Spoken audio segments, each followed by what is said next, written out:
Morning, ladies. Welcome to the final DITV Sportscast of the year, and what better way to end things than by taking a look back at the year in Hawkeye athletics and see how things are shaping up for next year.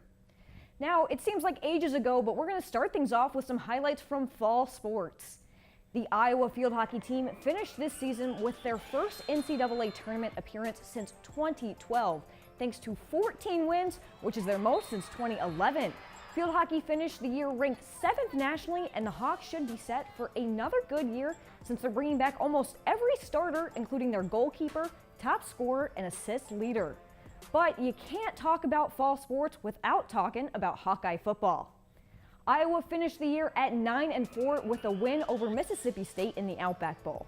This year, we got to see quarterback Nate Stanley come out of the shell, Amani Hooker lead the defense, and 2 tight ends hear their name called in the first round of the NFL draft.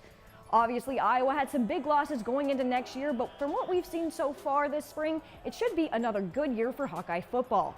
But when fans left Kinnick, they went to the stands of Carver Hawkeye Arena. For basketball, Iowa had a great year. It was one of the best seasons we've seen from the men's basketball team, coming back from a season before where they had finished second to last in the Big Ten. The Hawks came back and had a great NCAA tournament appearance, and it was just one of those seasons that you're going to remember forever. Brand McCaffrey said that, it was one of the most heart he's ever seen from an Iowa basketball team. They almost pulled off one of the biggest upsets in the Big Ten tournament.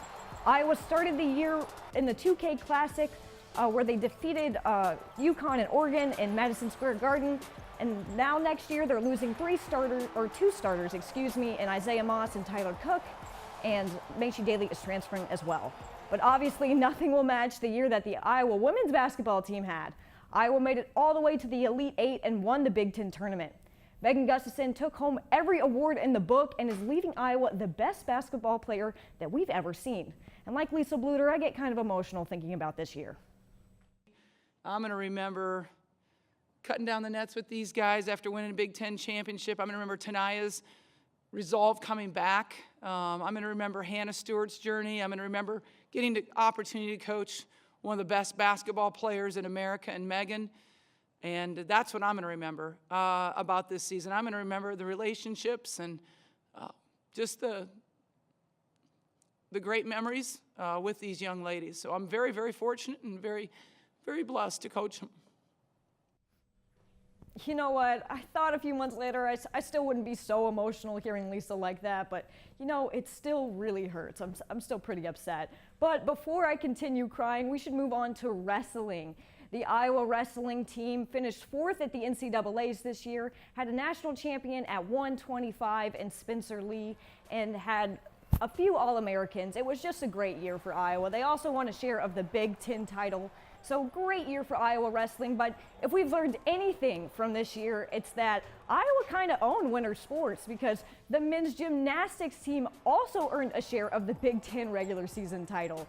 It was the first ever in Big Ten men's gymnastics history, and they had several All-Americans at the NCAA tournament competition, this year. It was just a really great year for winter sports, but there are still a lot of spring sports in progress. The track and field team, they're hosting Big Tens this weekend, and Iowa's projected to finish 1st for the men's team and 2nd for the women's team.